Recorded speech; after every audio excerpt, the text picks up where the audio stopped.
Obviously, I want to congratulate the RCMP and other security agencies in their actions here and their cooperation. But obviously, as this is a case that relates to national security and is going to be before the courts, I'm obviously not going to comment further. Well, Prime Minister Stephen Harper speaking about a Canadian naval officer picked up on facing charges of spying. Speaking about divided loyalties, well, I mean, we just were on the whole issue of citizenship, Tom Mulcair. I don't think Mulcair has divided loyalties, but the citizenship question raises more questions. Moving on to the issue of Russian spying. Is it still a threat? We have been telling you on this program that it is. Foreign espionage is a real problem, despite what the consensus media says. David Harris joins us now. He is Director of Research at Insignis Strategic Research. David, thanks. Do you think this will be the wake-up call we need? We've had the sexy redhead in New York busted with about 10 other people, including a Canadian with or someone with a Canadian passport. We had the guy in Montreal, the Paul Williams Temple or whatever, busted. Now we've had a naval officer busted. Do you think people will say, oh, hold on, there are spies here? Hard to say, because of course we made history in the early 90s when the Olshansky-Lambert case came out. These were the so-called illegals who were, I mean, part of the ultimate elite of spydom, Russian agents who assumed the identities of dead babies and returned here, they claimed, as adults to take advantage of our good graces. So it's really hard to know. One thing that is clear is that this is a very, very serious situation, a tremendous incursion, if true, into the heart of our national security establishment. This is something that CSIS Director Richard Fadden has been warning about for some time. He gave an interview to CBC quite a while ago about the issue of foreign espionage. People paid attention to one little part of that, where he talked about foreign influence of our politicians. But I want to play another clip for you right now, where he said this is an issue that he and his foreign counterparts, allies, are having to deal with. Here's what he had to say. In Canada today, the level of espionage is roughly the same as it was during the Cold War. And in a couple of cases, it's worse than it was. And I've talked to my colleagues in the UK, and they've noticed the same thing. So he's been saying for some time this is an ongoing issue, this is a problem. And yet the consensus media is out there saying, you know, he's disparaging people. We've had the Bob Deckard incident. Will this naval officer, Mr. Delisle, is it? Delisle, yes. Delisle.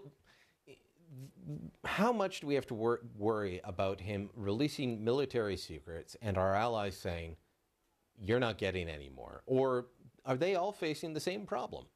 Well, everybody's going to be vulnerable, it's true, but at the moment we're dealing with somebody who allegedly was at the center of some of our most significant national defense secrets. The allegations seem to suggest that he was into the surveillance side of things, with the strategic implications of a major kind, naval movements, the technology relevant also to surveillance, especially of its spy-borne apparatus that is involved in this sort of thing.